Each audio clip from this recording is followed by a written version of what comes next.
Blaze had single-handedly beaten not only his own team, but every team that evening.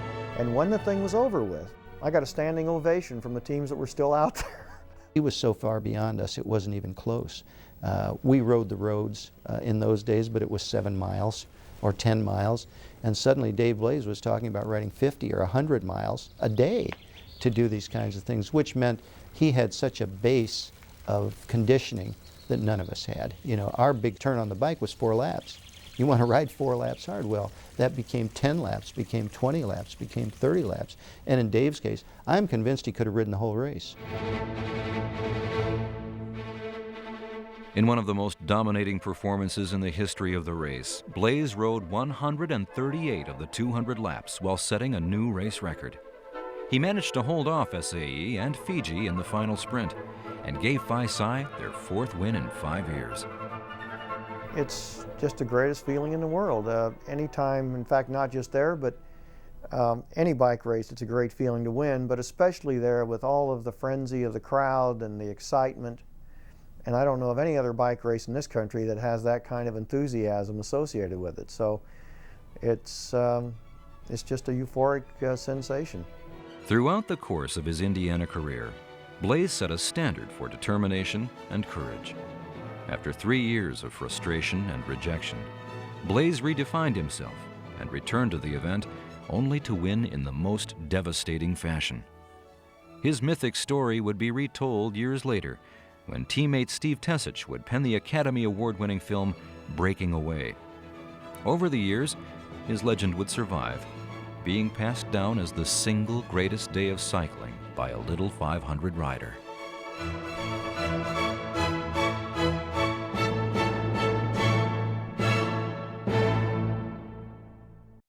Dreams come true. Without that possibility, nature would not incite us to have them. Man Ray.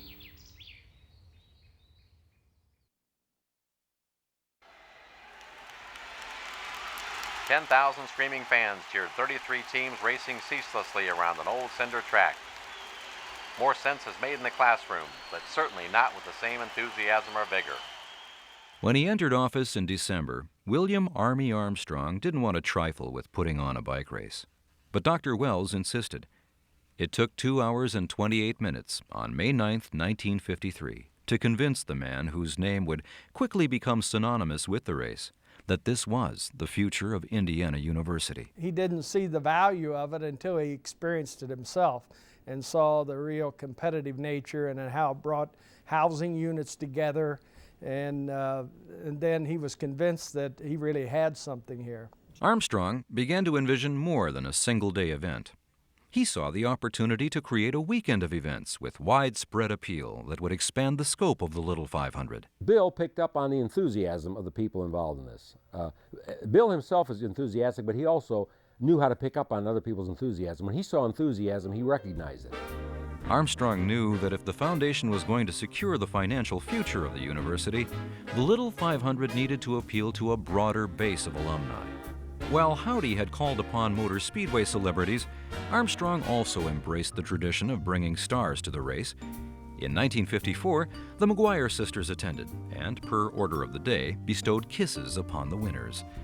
The jazz vocal quartet The Four Freshmen were also brought in to provide entertainment at the first annual Little 500 dance, appropriately named the Bicycle Bounce. Bill was and always has been an entertainment type person. He has a great affinity for the entertainment field. He sensed that this was not just an event, a student event, but was also great entertainment.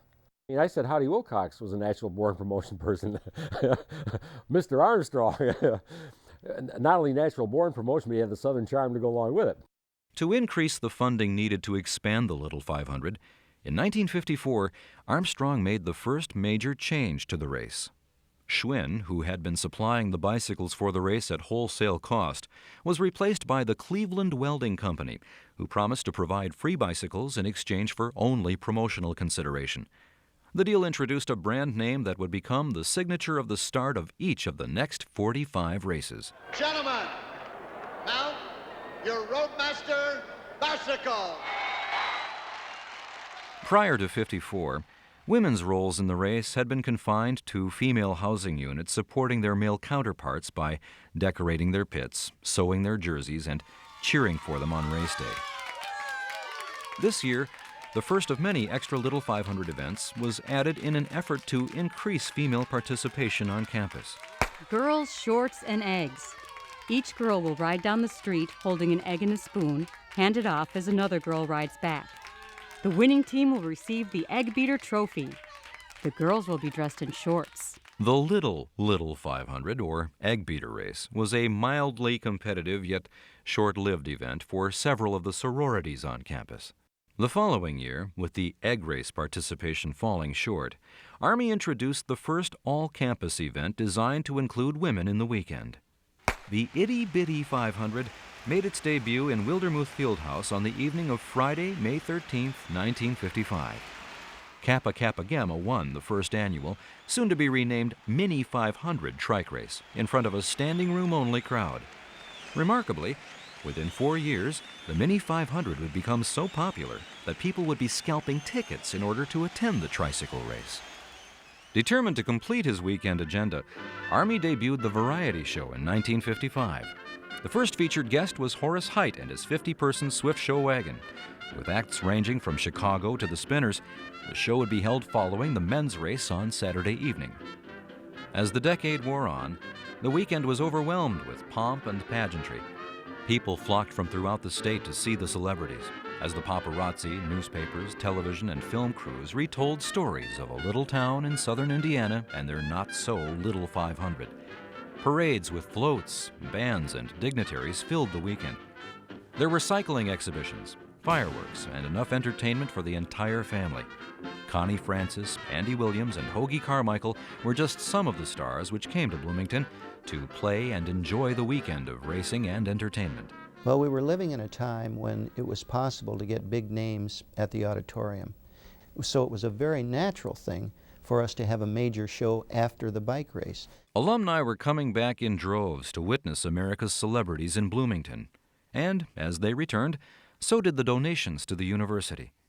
By 1955, the foundation was operating on a $100,000 budget, twice what it had been 3 years previous. Over the course of just 2 years, Armstrong had created the world's greatest college weekend. This was an event. People wanted to come for the weekend. It wasn't just a Saturday afternoon. I mean, you had to get there and, for all the other events of the weekend. It made it something very special. As the 50s spilled into the 60s, Army and his promotion machine refused to slow down. In 1958, he introduced a golf tournament, and in 1960, for the 10th annual race, he marched out the Extravaganza, a second musical show which followed the Mini on Friday night and featured the Four Lads in its first year. In 1964, Army somehow managed to book the biggest act in the country. After 2 years of negotiation with his favorite entertainer, Armstrong booked the king of comedy, Bob Hope, for 4 shows over the Little 500 weekend. Here we were, students rubbing elbows with Bob Hope and with Rich Little and Connie Stevens and Bobby Darin, and these names are way back for all of you, but those were the biggest names in show business, and he brought them in. Sensing what a tremendous weekend Army had cultivated in the name of student scholarship, Hope promptly tore up his $30,000 check, asking only that he be invited back the following year. From that first meeting, Hope and Armstrong became lifelong friends. On May 9, 1964, 23,790 people watched the race, a new record for attendance, while Army continued to do what came most naturally, making people feel at home. All the different events gave him opportunities to involve more people. He never really kind of grew old in terms of his thought processes. These were the salad years. As the weekend became an event for the entire family, Bloomington in May became a place to escape the routine, the mundane, and be amazed by the bright lights and the incredible show. On the track from 1963 to 1971, fraternities continued to dominate. The 9 years comprised an era involving closely contested races between the elite fraternities on campus. 6 times, the margin of victory between first and second was under 10 seconds. The closest a non-fraternity team would come to winning during these years was a pair of third-place finishes by Dodds House. Indicative of the next 8 years, Sigma Alpha Epsilon won the 1963 race in the first true sprint finish over Alpha Tau Omega. Bob Balliard capped a tremendous day where he rode the first 52 laps of the race, then took the bike for the finish, where he attacked coming out of the 4th turn, nipping freshman Larry Marks at the line by a mere second. Finishing 5th that year was the Beta Theta Pi team led by future Hall of Famer Brock Blosser. Returning in 1964 with 3 rookies who had no bike experience, the Betas weren't seen by most as much of a threat. I don't think that we had much of a reputation in the Little Five prior to 1964. We had a reputation of one good bike rider, and nobody knew anything about us because we didn't go to the track much. What the Betas did have going for them was a unique training regimen instilled by their coach Bill Barton, an IU swimmer. The method, interval training, was taken directly from Doc Councilman's disciplines in the pool. What people fail to see in distance events is that you only need to train for the distance of the final race. I mean, this is true of any sport. If you're a sprinter, why run miles and miles at a time while training for a 100-yard sprint? If you're only going to be on the bike for 10 laps at a time, then train by riding sets of that equivalent distance. And do it over and over until you can do that distance just as fast as possible.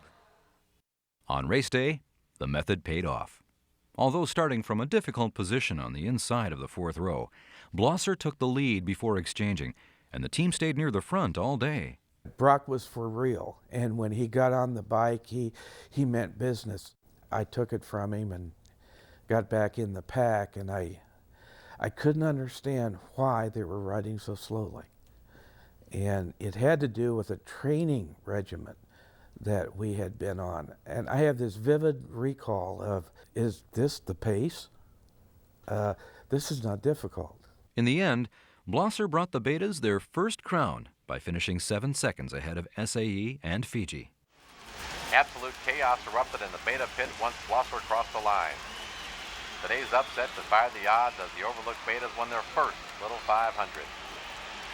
I wanted to be able to have a race again next week to redeem myself. I didn't want to have to go a year. I didn't want to have to go through the training again to try to do it. I mean, the thought of that was almost unbearable. In the previous 5 races, Phi Gamma Delta had finished in the top 5 each year, but couldn't manage to come away with a victory. In 1965, they took advantage of an accident late in the race that slowed the other contenders, and they took a commanding lead. To keep their lead, the team employed a unique strategy of exchanging every 2 laps and maintaining a comfortable 41-second lead for the house's second Little 500 victory. The best teams don't always win the Little 5. It takes a good team that rides the smartest race and throw in a touch of luck, and that's a team that wins. In 1966, the Fijis looked to win back-to-back titles as they started from the pole position. On race day, however, the track belonged to Terry Townsend and his Phi Kappa Psi teammates. Townsend, forced to sit out 1965 due to the Student Foundation's transfer rule, rode half of the Phi Psi's laps as the team won by a comfortable 48-second margin. An all-star rider each of his previous years with the Edmondson II dormitory team, Townsend would go on to become the race's first 4-year all-star. Like the Beta House 3 years before, 1967 saw another unknown team come forward on race day to take the winner's stand. The victory, however, would be short-lived. Sunday, May 14th. Rome wasn't built in a day, and it also took longer than 24 hours to determine the winner of Saturday's Little 500 bike race. Today, officials verified what many fans contended all along. Phi Kappa Theta, the announced winner Saturday, have dropped to 5th, and the Fijis have won the race for a 3rd time.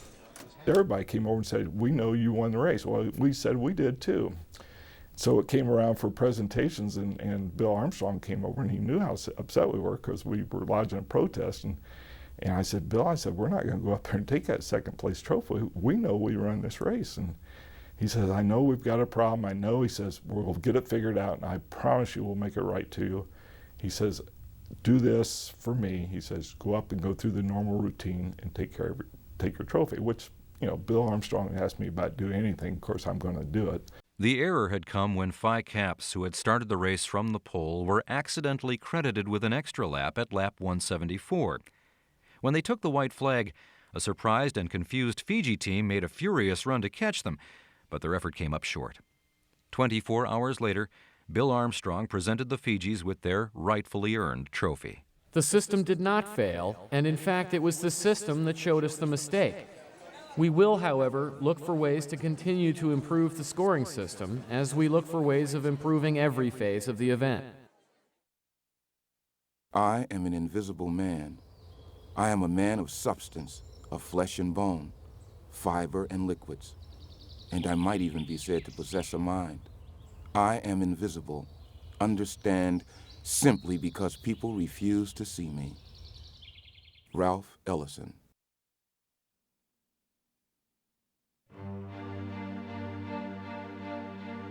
As this little 500 weekend is billed as the world's greatest college weekend, and as it is a weekend in which tens of thousands of dollars are spent as an excuse to meaninglessly activate white Greeks at IU, we hereby demand the immediate release of information regarding fraternity houses that have local or national discriminatory restrictions. We further demand that those fraternities are so restricted by disqualification as participants in the Little 500 race. Up until 1968, the Little 500 remained virtually unaffected by the societal and economic forces of the Indiana campus and the rest of the country. The race participants had been almost exclusively white males, the vast majority of which came from an exclusive Greek system.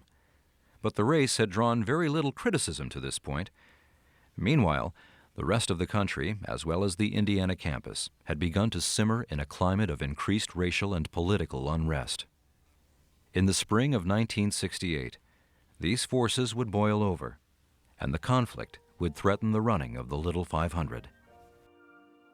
That spring, the rest of the country watched the ugly events unfold in the racially charged garbage workers' strike in Memphis that led to the assassination of Martin Luther King. Racial tensions everywhere were high. In Bloomington, the situation worsened as the Ku Klux Klan requested permission to march and openly recruit in the city. The KKK Grand Master had been granted permission to speak at the university. Although the request was eventually denied, black student leaders, led by activist Clarence Rollo Turner, formed the Afro-African American Students Association, and they began to turn their attention to the university. In March, the group marched on University President Elvis Starr's house to present a list of demands prompting for widespread racial changes on campus. The unresolved situation led to continued conflict between the black student activists and the university.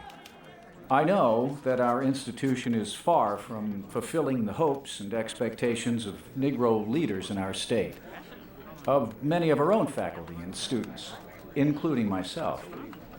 But we're working at it with mounting vigor. On Friday, May 10, 1968, over 60 activists led by Turner descended on Memorial Stadium, vowing to remain until all the racially discriminatory clauses were removed from each participating fraternity's charter. As evening turned to night, tensions mounted as the protesters threatened to disrupt Army's great weekend. Although the campus is gripped in the vice of an insidious weekend of frivolity, we black students are serious about making this a civilized university, respectful of the dignity of all people. We mean to be taken seriously. The declared bigots will not ride on Saturday, or nobody will ride on Saturday. We will use force to remove you if necessary. This demonstration is intended to be nonviolent, but if we are attacked, we have armed ourselves to fight anyone who tries to remove us. We're ready to defend our principles with our lives if necessary. The race will be run. Violent storms Friday night through Saturday morning alleviated the crisis somewhat when the weather forced the race to be moved to Sunday at the earliest. But by Saturday night, a definitive solution had not yet been reached. Student leaders worked around the clock to facilitate a solution. At 6 a.m. Sunday morning, after 38 hours of negotiations, all the participating fraternities were able to comply except Phi Delta Theta, who could not remove the necessary clause from their national charter on such short notice. I mean, I can clear as a bell remember Sunday morning when we got on our riders closed, and we're downstairs in the house, and President Starr came in and said, "You folks aren't good to ride." And it was like a bombshell. I do not know of another university that has made the effort to remove discriminating clauses from charters like IU has. 33 teams worked hard for this event. There is no hatred in my heart. I hope the students in the stadium have the same feeling. Satisfied with the Phi Delts removal, the protesters vacated the track, and the race began at 11 a.m. Sunday morning. As the race unfolded, Phi Kappa Psi showed their strength when they broke away from the lead pack on lap 55. By lap 125, they had built a 41-second lead, and they coasted to victory in record time. For the Phi Psis, the win marked the end of an incredible run of 6 victories in 11 years. After Phi Kappa Psi won the race, instead of passing the bike up through their own group, they brought the bike over to us, and they passed the bike up through the Phi Delt section. As the dust cleared from the 18th running of the Little 500, it became clear that the event was no longer able to live in a cocoon, safe from social criticism. Brought into focus, the race's record of racial integration was poor. Although the Alpha Phi Alpha fraternity fielded African American teams in the first 7 races, since that time, it was rare if a minority rider of any race had been a part of a team on race day. Through the year 2000, only one more all-minority team, the African American team Major Taylor in 1992, would take the track.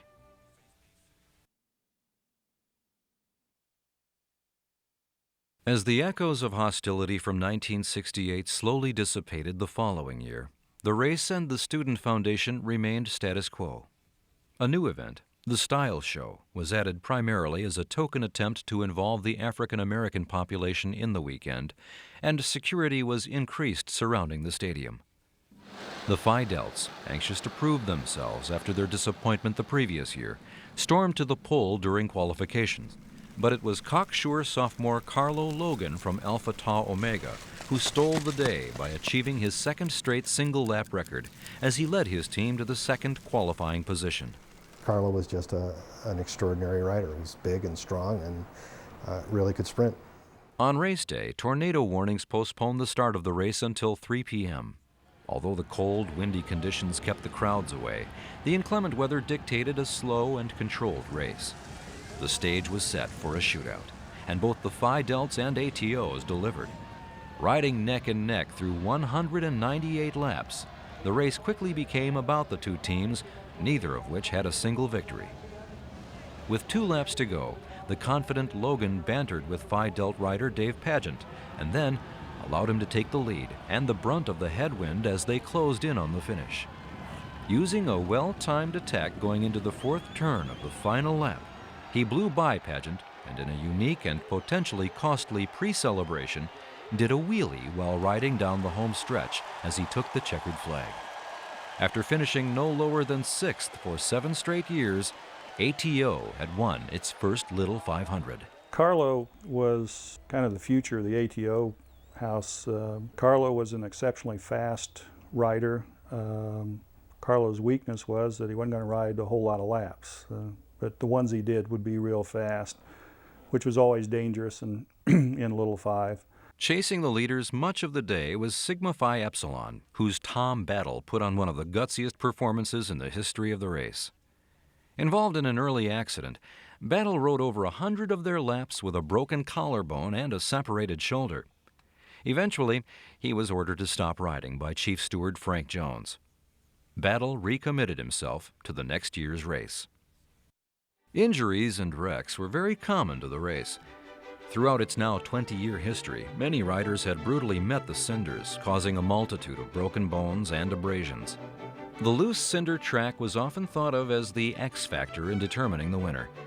To make matters worse, the track had a 4-inch high curb on the inside lane, which, when contacted, almost guaranteed disaster.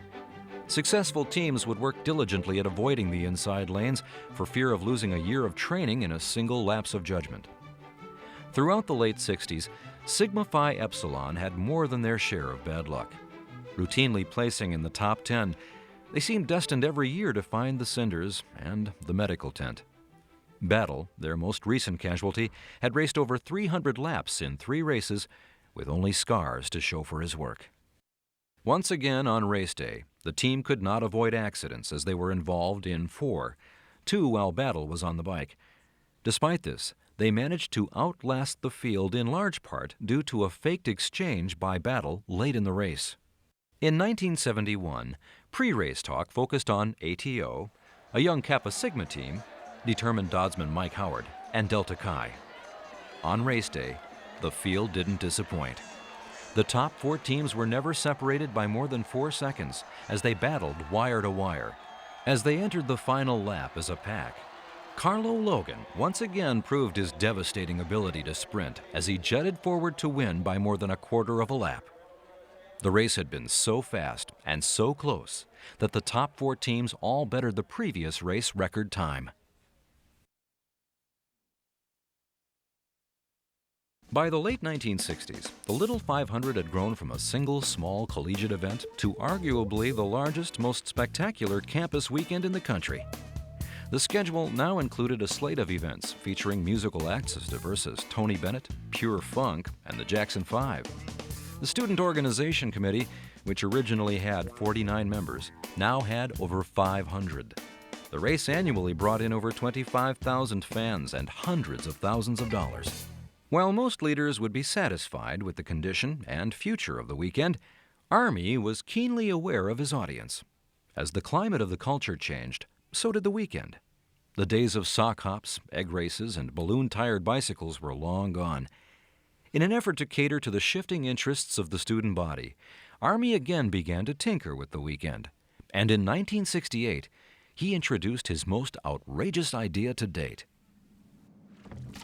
New this year will be the Little 500 Regatta, to be held the weekend preceding the race. Paddle boats with 2 men and 1 woman each will compete on a straight course, pass a baton to a second boat, which will then race back to the finish line. The women will compete in a canoe race. Held at nearby Lake Monroe, the event will be filled with music, entertainment, and fun. If all we had was a bicycle race on a Saturday afternoon in April, most people would say, okay, you know, I've done that, I've been there. But Army constantly churned things in his mind. As the weekend continued to grow, becoming a larger and larger part of the university's spring, it also started to generate more criticism. As early as 1964, the Indiana Daily Student criticized the weekend for its growing size, outrageous spending, and favoritism toward the hand-picked campus elite. The weekend remained profitable, creating scholarships for many, but hundreds of thousands of dollars were being spent with little outside accountability. Because the foundation was technically a nonprofit private organization, they were not only not required to open their books to public scrutiny, they flatly refused to do so. As the weekend grew into 2 weekends and expanded beyond the confines of campus, critics wondered aloud whether the Little 500 was getting too big. Old issues between the school and town were starting to arise again. The bicycle is a steed that never tires and is mettlesome in the fullest sense of the word. It is full of tricks and capers, and to hold his head steady and make him prance to suit you is no small accomplishment. H.G. Wells.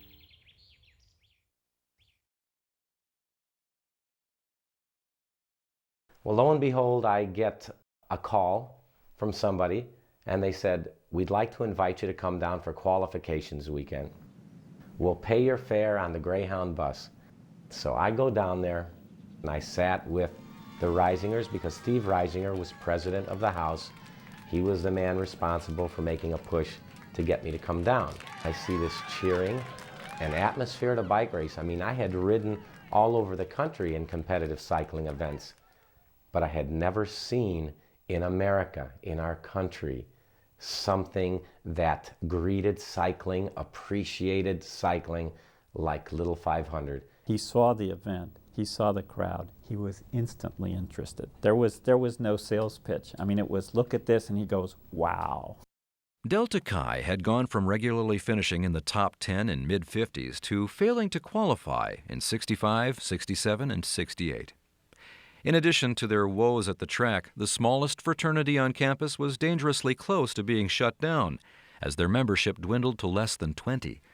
You establish a reputation, a status within the Greek system based upon how well you did in Little 500. There was an element of they didn't really fit in with the rest of the Greek society, if you will. Delta Chi President Steve Reisinger and younger brother Randy saw success in the Little 500 as a way to save the fraternity. When they managed to recruit reigning Illinois junior state champion Eddie Van Gys, the house's fortunes would begin to change. All the marbles as far as the Delta Chi house for the future were put into the Little 500 and Eddie Van Gys. And I felt that. In 1969, the fraternity's Jordan Street house was condemned and torn down. All that remained were 15 members living in a rental house on 3rd Street and pleading with the university to keep their standing on campus as a Greek house. There were actually 33 fraternities on campus at the time, and I'd hear jokes, well, there's 32 in Delta Chi. The freshman Van Gys was riding, coaching, and teaching his 3 rookie teammates all he could about cycling. But the transition from light multi-speed racing bikes to the heavy Little 5 bikes was difficult. When you're a bike racer, you have to be a cardiovascular machine. So if you've got the big heart, the big lungs, strong legs, can deal with it up here, it doesn't matter what the machine is, you'll do fine. But it was quite a bit of responsibility. On race day, the team's inexperience showed. Surviving several wrecks and 110 laps by Van Gys, Delta Chi still managed to place 10th, its best finish since 1957. The best thing that happened for this program was when Steve Reisinger and Randy showed me after that first race, they said, Eddie, we're going to be coming to the Midwest. We want to watch you race at the Northbrook Velodrome, criterium races or road races in the Midwest. These guys became addicts of bicycle racing. Well, we learned a great deal from Eddie. We knew absolutely nothing about cycling when he came in, and Eddie was very willing to talk to us about the way he trained and the reasons behind it, race strategy, and all of those sorts of things. That summer, the brothers took over the Delta Chi coaching duties, allowing Eddie to concentrate on riding. We started to build an organization that included mechanics and cooks and people to get things done that needed to be done that riders shouldn't be doing.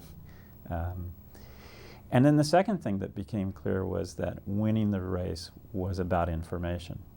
Knowing where your team was relative to other competitive teams, knowing what speed of the race is going to affect what teams, knowing your competition to the point where you can, the day before the race, tell exactly what they're going to do during the race tomorrow. We'd have 15 or 20 people involved in getting the right information to the pits at any given time. Nobody else was doing that. And consequently, things would happen in the race that we could react to, that we could take advantage of, that other people weren't prepared to.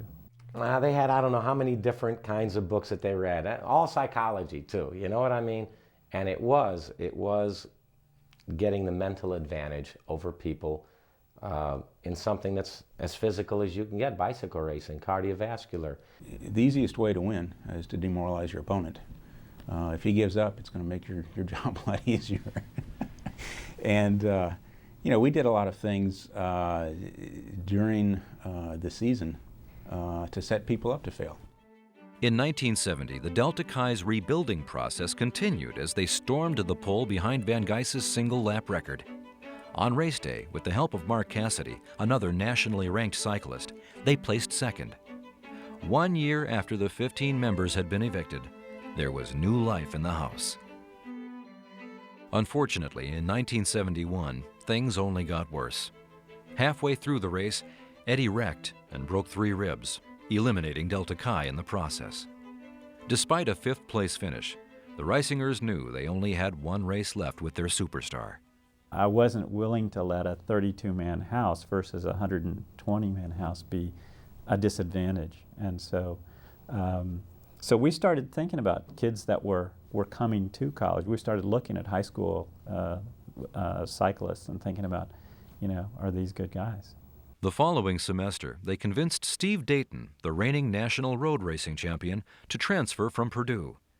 Also added was Little 500 All-Star rider Steve Schaefer from Briscoe Dorm. When the Delta Chi recruited some of these Olympic cyclists and road race people and that sort of thing, it was almost like they were outsiders. We looked for pledges that were good people for the house, and they happened to be interested in Little 500, all the better. But we didn't ever recruit anybody for that reason. Like Delta Chi, Kappa Sigma's Little